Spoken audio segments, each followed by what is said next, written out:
tinatry kong maging mukhang... Tinatry...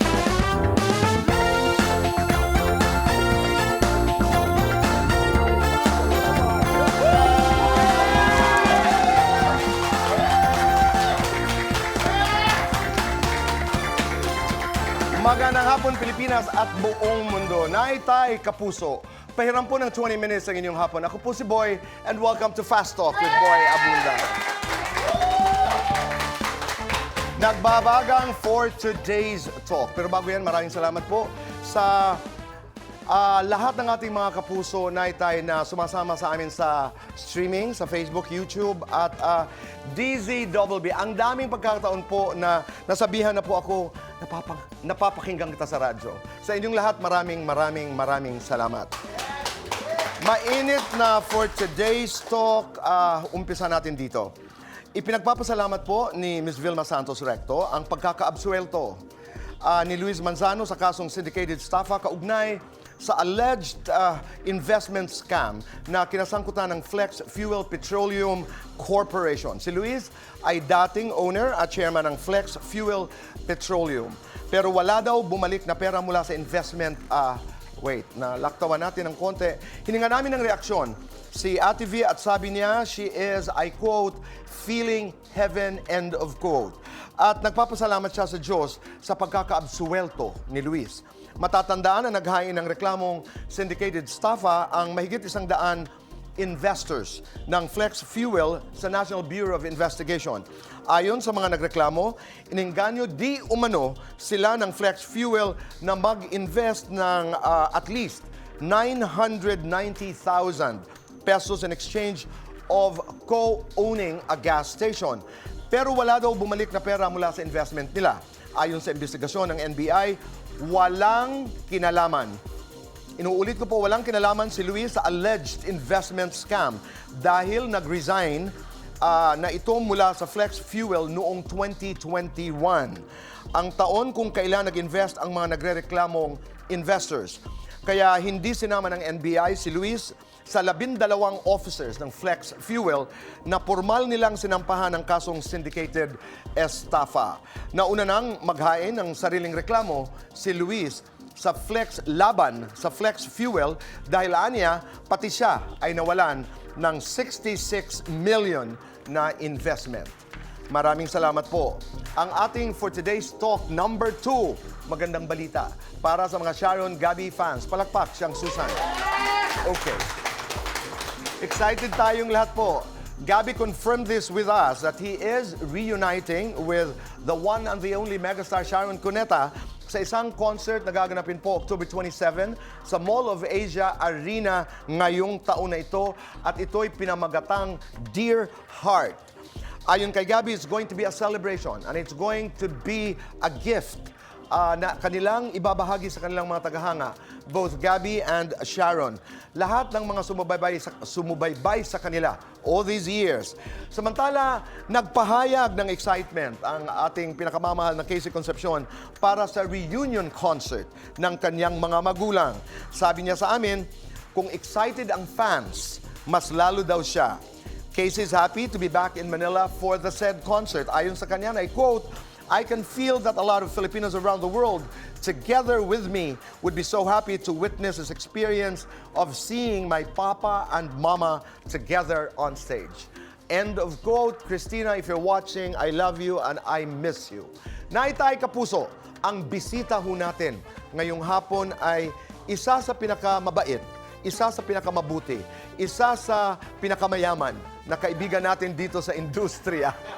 Naitay Kapuso, please welcome Marvin Agustin. Pwede naman tumigil sa pinaka-pogi. Tsaka sa pinakamabait. How do you manage to look this good looking? Ikaw din. Babalik ko sa ito, Tito Boy. Ano to? Bakit parang nung nag-i-interview tayo 17, 18 years ago, ganito pa rin ang itsura natin? Oo. Nakagat yata tayo ng kung ano man eh. No, but I'm just so happy because nandyan, the whole vibe is happy. Salamat. Alam mo, tinatrabaho yon, Tito Boy. that's true. Ang At, kaligayahan. lahat ng maraming bagay kasi nang gagaling din sa loob. Di ba? Pag maligaya ka, masaya, if you're happy inside, parang it radiates, di ba, on the outside. Pero I've always wanted to ask you this. Nung ikay nag-uumpisa, ito yung mga Tia Maria days, or even before, did you always know that you would be this wealthy? Oy, Hindi nga. No, you know why? My premise? You worked so hard. Pero noong mga panahon na yun, naiisip mo na ba, alam mo, muntik tayo magkaparin ng sapatos. oo nga. Pagdating ko, napatingin ako sa sapatos Oo mo. nga eh. But did you know na yayaman ka ng ganito? I would say, dinidescribe ko yung kayamanan, hindi lang naman yan pera. No, I know. Experience, pagmamahal, relasyon. Lahat. Di ba? Oo. Lahat ng yan, Tito Boy, kasi tinatrabaho yan at ginugusto. Okay. Pag ginusto mo, masasabi mo sa sarili mo, hindi ka titigil hanggat hindi mo nakukuha yon. Pero isa sa pinakamagandang natutunan ko, we could do that, yung hindi ka titigil hanggat di ka makarating dun sa gusto mo. You can do that with a happy heart at merong pagpapahalaga sa sarili at sa paligid at sa pamilya. Okay. During that time, saan mo gusto makarating? Una sa panahon na yun, yung tinatanong mo, yung before Tia Marias, Yeah. gusto ko lang mag-survive at matanggal sa hirap at yung bigat na pinagdadaanan ko at ng pamilya namin. Mula sa kahirapan. To survive lang talaga nung panahon na yun, makaahon sa kahirapan. Okay. Ayun. Kailan nag-umpisa yung mas klarong, I wanna make it big. I want a comfortable life. Siyempre, nung nag-artista, nung nagwe-waiter, struggling pa din, sinuwerte, na-discover mag-artista, nakakain ng maayos, naka-experience ng mas magaganda sa buhay. Doon ko na-realize na pwedeng marating ng kahit na sino, basta yun yung iisipin, gugustuhin mo at hindi ka matatakot mahirapan sa buhay. Noong nagwi-waiter ka sa Tia Maria, ano yung mindset mo nun? Dito lang ako, magiging manager? Ganon ang mindset mo nun? Nung nadi-discover ako para maging artista, ang kapal ng mukha ko, nagno-no ako. Kasi masayang-masaya ako nagwi-waiter nun. At ang pag-aaralin ako sa umaga, tapos magtatrabaho ako sa Tia Maria sa gabi. Tapos, ang gusto ko nun, maging manager ng restaurant. Di ba? Ganun kasi ang pangarap. I know Enrico had something to do with your Yes. discovery. Ang kaibigan nating Enrico Santos. Yes. Pero Marvin, may sayaw kayo sa Tia Maria. Ano yung sayaw nyo nun? Di ba you would serve and there was this drink? Ano yung drink? Margarita. Margarita, So oo. whenever we serve margarita, pinapasayaw kami ng customers kasi kasama yun sa buong presentation. Nung hindi pa Macarena, Los Del Rio, yung Bamboleo, Okay. Bamboleo. And Tapos then? biglang naging Macarena na. Okay. Anong gusto mong version? Ay, yung old o new? Nax! Na ganito. Kala, Both, the old and the new. Hindi, nakakaaliw lang because it's inspiring. You know, lalo na sa mga bata, we want you to know na ang daming restaurants, 50 restaurants sa Marvin Agustin. Pero nag-umpisa pong, you were a server, you were a waiter sa Tia Maria. mascot pa. Mascot, May alam mascot ko. pa ng Shakey's yun. Correct. Oo. Anyway, but ano yung sayaw? Both the old and the new. yung Wala nang Bamboleo, tugtog kasi mahal ang tugtog. Yung Bamboleo, we're just dancing Okay. with the beat Okay. with the shaker. Sasayaw-sayaw kami. Ganun. Talaga, ganon? Ganon lang. Yeah. And then? Tapos nung dumating na yung Macarena dito, sino nga ba yung Macarena na singers? Oo. Oh, sila din. Okay. Okay. And then, Tapos nung dumating yun? Ganun na kami. Okay. Ganon. Hindi, pagkakatapos nun, you would pinagpawisan serve ako. the margarita. Aha. You would serve We the would margarita. serve the margarita. And then, laki ng tips. Hindi rin? Yes, pero minsan natatakbuhan ako ng customer. Kakasayaw ko. Yung, habang nagsasayaw ko, sabi ko, nasaan na yung customer doon? Wala na pala, umalis na. So, pag nagbayad pa ako. Ikaw ang nagbabayad. Pero ang sarap alalahanin, Marvin. Di ba yung mga pinag-umpisahan? And you are more appreciative of who you are today and what you have achieved because you're still so connected to that story. Di ba? Aka-inspire ang kwento mo. Yan yung sinabi sa akin ni Enrico. Wag na wag mong kakalimutan yung experience mo na yon because magiging sandata mo yan. Tama. Pag medyo nagiging complacent ka na sa buhay. Kaya yung hunger na naranasan ko dati at may na-realize ko na it's a character, it's a good trait of a human being para hindi ka tumigil sa gusto mong gawin sa buhay. Yung hunger, Tito Boy, hindi ko siya kinakalimutan. Pag nakakalimot ka when you're very successful, and pag napapagod ka, at pag marami kang reklamo, meron ka dapat binabalikan na pagkakataon na you are so blessed dahil noon ito tayo. Di ba? I mean, you count your blessings. Ganito siya kasimple. Marvin, dati wala kang makain. Tama. Marvin, Oo. dati kung hindi ka makatulog na Marvin, maayos. anong reklamo mo? Oo, di ba? Anong reklamo mo? Ito, may aircon, may ganyan, may Correct. tubig, may pagkain. Oo, Uy, mais ka, tumayo ka dyan. Oo, may 10 billion sa bango. Or something like that. I mean, example lang naman yun. Sabi ni Marvin, lagi nilang tinatanong niyo ako, how much am I worth? Kaya, no, but he pays his taxes. That's very clear. My defense. You know, what's also interesting is, like, I would stalk you on your socials, and you have yung mga Tito Marvin's quotes. Yes. Di ba? Ito, Parang Tito Boy, ano rin yan, Oo nga, quotes. Let's talk about this. This one is interesting. Sipag, tiyaga, diskarte. That's a formula I know para matutunan at gumaling sa gusto mong gawin. Walang swerte na hindi pinagpapaguran. Akala mo lang meron, pero wala. Where is this coming from? Yung sipag, tiyaga, diskarte, dati nung struggling nga, yun ang laging sipagan natin, tiyagaan natin. Tapos nung na-realize nga natin na kailangan lagyan ng diskarte yung sipag at tiyaga para marating mo yung mga ambisyon mo. At ito yung after struggling stage ito na yung meron ka ng ambisyon at pangarap. Kailangan mo ng diskartihan, kailangan mo ng malaman yung mga advantages at yung mga resources around you, opportunities na pwede mong i-take advantage. So, you'd be able to advance more in But life. was there a time, Marvin, na it was so bleak, it was so bad, na parang, yoko na? Meron din. Yes. Pag dumadating yung mga pagkakataon na yun, saan ka pumupunta? Saan ka humuhugot ng ambisyon muli? Purpose sa buhay. Yung tapos pamilya, mga anak, masarap mag-set ng example sa trabaho mo at sa ginagawa mo at kung paano ka mamuhay kesa ituro mo yung pangangaral mo sa mga anak mo through words. Okay. Mas magandang makita yung example mo na kahit na kinukwento ko sa kanila. Pag nahihirapan ako, pag nagsastruggle ako, pag minsan nawawalan ako ng drive, Okay. kinukwento ko sa kanila lahat yun. Hindi ko lang pinapakita sa kanila yung magandang nangyayari sa akin. When I'm down, I tell Right. them. That's how open we are with our situations in life. And yun. Pero Marvin, sumadsad ka rin. Was there a time na halos wala kang makain, wala kang pamasahe? Meron, no? Oo. Meron, pinagdaanan mo yon. And you want Santiago and Sebastian to appreciate these stories. And they know that story. And that's very good. Okay. Meron ka ring pinost, nakita ko to yung maling na literato, maling pag-ibig, na may caption na sinabi ng wag yan ang piliin. Ayan, iyak ka ng iyak ngayon. Ano yun? What was that? Natawa ako dyan sa... Ayun, yun, oo. Ayan, natawa ako sa quote na yan. And alam niya, mahilig ako kumain. Tapos nakakita pa ako ng quote na totoo na nag-resonate sa totoong buhay. So kaya pinost ko, natawa ako. Okay. Ako naman, that leads me to my next question. Kumusta ang lagay ng puso mo? Puso, masaya. Oh, gusto ko naman yung masaya. Pero Masaya, halimbawa, masaya. Santiago and Sebastian, hindi ba sila naghahanap? Because, this is a new generation. Dad, are you still going to get married or you're going to stay single for us? No, actually, yung sinabi ko na open kami sa isa't isa, ito, nagkakwentuhan kami You talk about it. everything. So, alam nila kung Bilis ng panahon. kailan ako maligayang, kailan ako malungkot. So, So 1 to 10 ngayon, gaano ka kaligaya? nagpapawisan ako sa mga tanong mo, Tito Boy.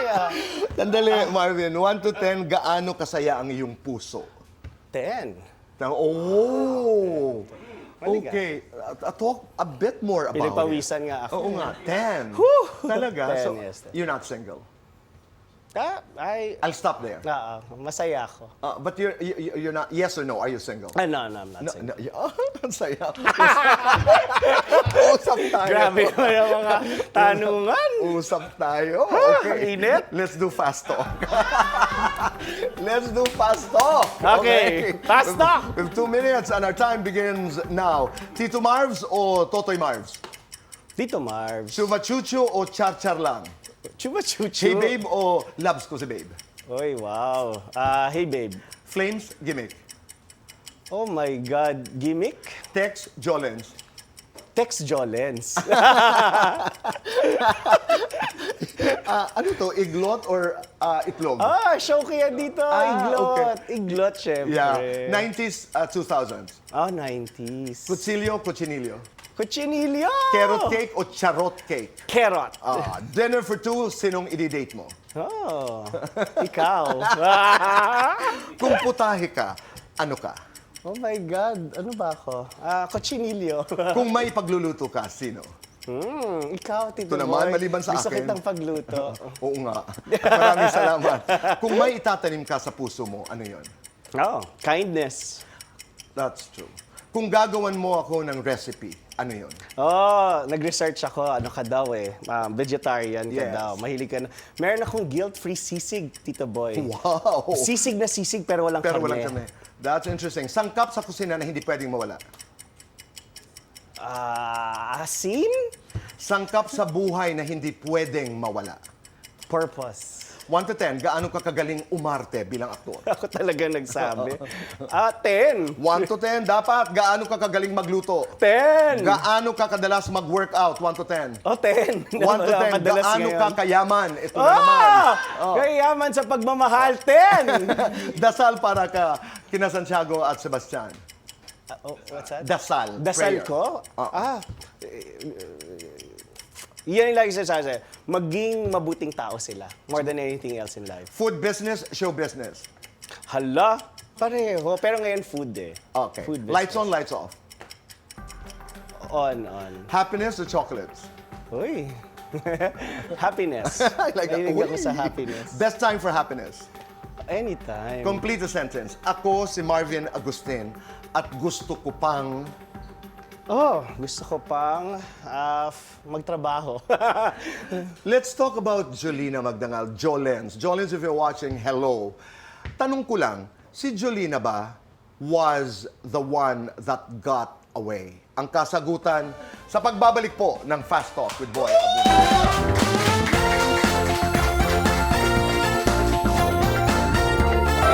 Back on the show. Fast shoutouts, Jeffrey Falia ng Tarlac, Marie Joy Robles ng Bulacan, Elsa Caliano ng Alberta, Canada. Happy birthday to our production staff, Kathy Very, and Alter Obhaan. And Mariel Rodriguez Padilla, happy birthday. Birthday ni Mariel. Yes, birthday ni Happy Mariel. birthday. Okay, this is a carrot cake Carrot cake. Cochinillo. Cochinillo. at saka the Adlay seafood. seafood paella. Okay. Mabilisan nga lang, anong mga kwento nito? Marvin, go ahead. Ito ang nakita kong liwanag during pandemic, Kuya Okay. Boy. Kasi I was just trying to learn how to bake dahil hindi ako marunong mag-bake. Challenge ko yung sarili ko dahil Napanood ko yun. wala tayong ginagawa sa bahay. And at the same time, I'm so scared kung mag-open pa yung mga restaurant. So challenge ko yung sarili kong mag-bake. So natutunan ko banana bread and carrot cake. So saan namin mabibili yan? Sa Secret Kitchen. Okay. It's lahat yan. available in May Secret branch Kitchen. dito yan sa Quezon City. Yes. Okay, alright. Cochinillo. And then Kochi. So nagbe-bake ako ng almost every day kasi dumami nga yung orders. So, maliit yung oven sa kusina. So, nag-inquire ako sa malaking oven na Vesmac. Medyo may kamahalan pero ang ganda. So, pumayag sa akin na installment. Okay. Dahil nga, Kamahalan mga magkano yun? hindi kasi siya pang home bakers, Okay. pang industrial siya, Alright. pero nakakatipid ka ng gas. So in the long run, Mas mura. Mas mura. Okay. So Alright. nabili ko nga yung oven na yon. So from everyday baking, naging 3 to 4 days na lang. So may 3 araw na libreng oven. Sabi ko, anong Okay. gagawin ko? Nagbabayad ako ng oven. Alright. Nag-attempt akong magkochinillo because of my experience in Spain. Nakatikim ako ng sobrang sarap at saka kasya sa oven. Aba, nakachamba. Okay. I remember there was this big controversy about yung kotsinilya mo. Umi ngayon dahil may mga nag-complain. Paano mo hinarap yun? How did you manage that controversy? Well, just like any other mistakes in life, it's a mistake. So face it, correct it, talk to the people na hindi naging maganda ang experience. Then kung anong magagawa mo para mapalitan yung hindi maganda to a pleasant one, do it because it's your responsibility. I saw how hands-on you were. Hinarap mo, nakipag-usap ka, na-solve ang problema. Hindi naman tayo nabubuhay ng hindi nagkakamali. Pero lumalakas tayo pag nagkakamali at inaayos natin yung pagkakamali. We become better because of our mistakes. What about the paella? The paella? So this is not just your regular paella. This is adlay. We use adlay Seafood. rice, Okay. seafood. But yung grain nito, yan, adlay Okay. siya, Tito Boy. Para siyang rice. Okay. Hindi lang siya sobrang sarap, hindi lang siya basta nutritious. Susubuan mo ako? Of course, Tito Boy. Masarap, nutritious, at nakakatulong tayo sa mga farmers sa Pasagutin, Pilipinas. I do. Ang bilis naman maligawan ni Tito Boy. Oo. So we help Ganda. farmers in the Philippines. You're able to help farmers. Through the brand O'Crop. So we fund them, Okay. yung mga magsasaka. Galing. We educate them on how to plant adlay. And then, binibili namin lahat ng mga pananim nila. So end-to-end yung support namin sa kanila. And we buy the grain 5 times higher than palay. So nakakapag-improve talaga tayo ng buhay ng mga At lahat ng ito ay farmers. We can find all this. Secret kitchen. Okay. Hindi tayo maghihiwalay ngayong araw. Pag hindi natin ginawa yung eksena, sa labs kita, okay ka lang. Talaga ba? Pangarap ko ito. Wala ba akong wig? Oo. You have to go to that line. You know that line, no? Anong line? Anong line ni Marvin? Yung simula? Bilisan natin. Sige, diretsahin mo ko. Yun. Oo, yun. Sige. Okay. Okay, yun. Okay. Ako bahala na. Okay, 5, 4, 3, 2, 1. Sandali lamang po. 5, 4, 3, 2, 1. Kasi may bangs. Action! Tito Jolens, Action! diretsahin mo nga ako. Kung may galit ka sa akin, sabihin mo. Sabihin mo lang. Dahil kaibigan mo ako. Oh yes. Kaibigan mo ako. Kaibigan mo lang ako. And I made the mistake of falling in love with my best friend. Chang Susan, ayoko na! Ayoko na! Bagay pala sa'yo may buhok, Tito Boy. Thank you, Marv. Thank you. Maraming salamat. Ito kinat ko na. Maraming salamat. Looking forward again to seeing you. Naitay Kapuso, maraming salamat po sa inyong pagmamahal. Stay kind and make Nanay Antare proud. Say thank you. Let's talk again tomorrow. Thank you for having me here, Of Tito course. Boy, and to GMA. Thank you. Goodbye for now and God bless. God bless.